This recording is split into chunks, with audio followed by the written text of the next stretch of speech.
देखो मैं आपको बताऊं एक बात बहुत ही फ्रैंकली, क्या होता है कि पहले जब लिमिट, आज से करीब 20-22 साल पहले जब लिमिट में पढ़ाता था तो वहां पर एक कॉन्सेप्ट बताता था। देखो ये कॉन्सेप्ट ऐसे करके था, limit n tending to infinity x to the power n।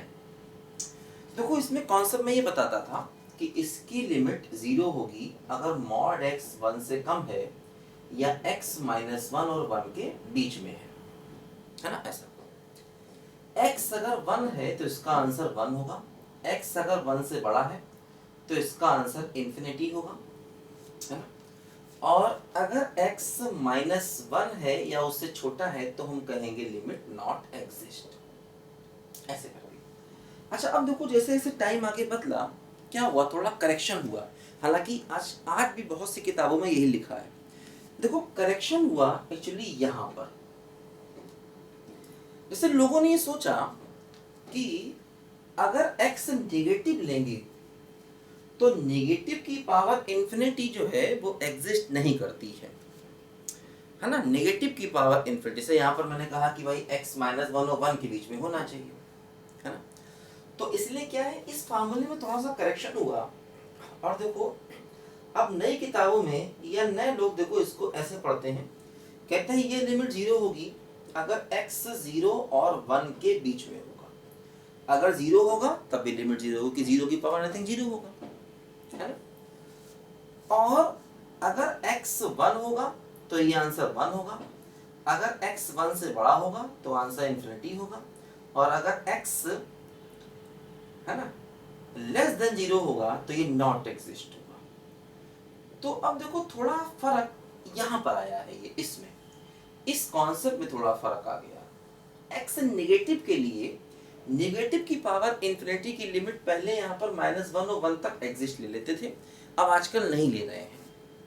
और इसके पीछे रीजन क्या है ये हम लोग लिमिट टॉपिक में समझेंगे। ऐसा क्यों हो रहा है ये हम लोग लिमिट टॉपिक में समझेंगे। एक्चुअली इसके पीछे एक्सपोनेंशियल फंक्शन जिम्मेदार होता है ना। एक्सपोनेंशियल फंक्शन हम लोग पढ़ते हैं फंक्शन में, वो इसके पीछे जिम्मेदार होता है। तो लिमिट में इसको मैं डिटेल से समझाया था मैंने आपको, जिन बच्चों ने लिमिट पढ़ा होगा, वीडियो देखा होगा, उन्होंने इसको डिटेल से पढ़ा होगा इस कॉन्सेप्ट को, है ना।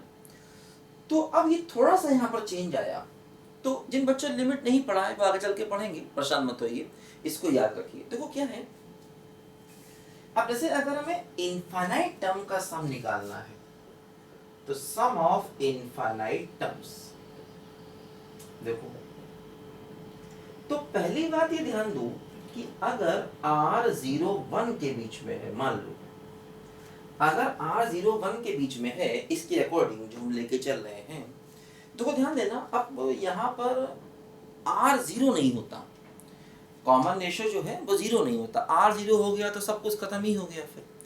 तो जीपी में कॉमन रेशियो 0 नहीं लेते हैं, है ना। तो ध्यान दो अगर हम r को 0 1 के बीच में लें, ये वाला केस लें, तो इस केस में क्या होगा, limit n tending to infinity r की पावर n हो जाएगा 0। तो देखो यहाँ से हमें इनफाइनाइट टर्म का सम मिल जाएगा, तो ये हो जाएगा 0, तो हो जाएगा a/1 - r। ये हमें इनफाइनाइट टर्म का सम मिल जाएगा जीपी के केस में। और ये इनफाइनाइट टर्म का सम एपी में नहीं निकालते, सिर्फ जीपी में निकालते हैं। अब एपी में क्यों नहीं निकालते हैं, जीपी में क्यों निकालते हैं, इसकी वजह होती थोड़ा सा सीरीज का कन्वर्जेंस और डाइवर्जेंस होना। मतलब जैसे ये ज्योमेट्रिक प्रोग्रेशन जो है ये कन्वर्जेंट है ना, इसको मैथमेटिकल भाषा में कहा जाता है कन्वर्जेंट। जिसका इनफाइनाइट टर्म का सम निकल जाता है उसको मैथमेटिकल लैंग्वेज में हम लोग कन्वर्जेंट सीरीज कहते हैं, कन्वर्जेंट, है ना।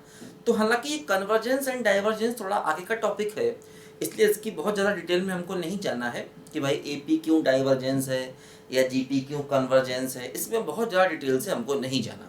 आगे चल के हम लोग ग्रेजुएशन में इसको पढ़ते हैं डिटेल से, है ना। तो बस थोड़ा सा मैंने आपको हिंट बताया कि ज्योमेट्रिक प्रोग्रेशन का इनफाइनाइट सम का सम निकलता है क्योंकि ये सीरीज कन्वर्जेंट है, एपी का नहीं निकलता है क्योंकि वो डाइवर्जेंट है।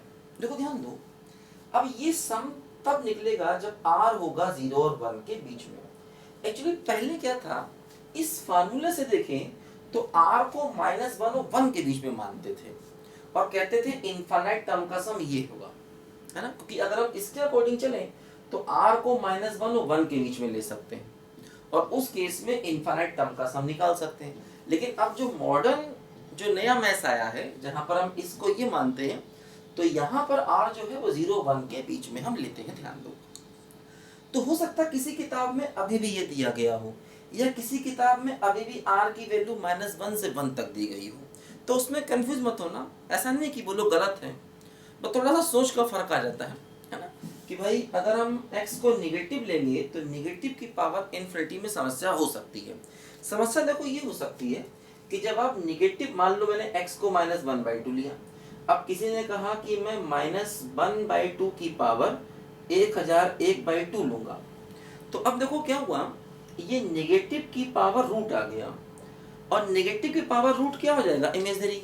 तो ऐसे बहुत सारे नंबर अगर हम x को नेगेटिव लेते हैं तो आएंगे रास्ते में, क्योंकि जब आप इन्फिनिटी तक जाओगे तो इन्फिनिटी का मतलब n की वैल्यू बड़ी हो सकती है, कुछ भी हो सकती है।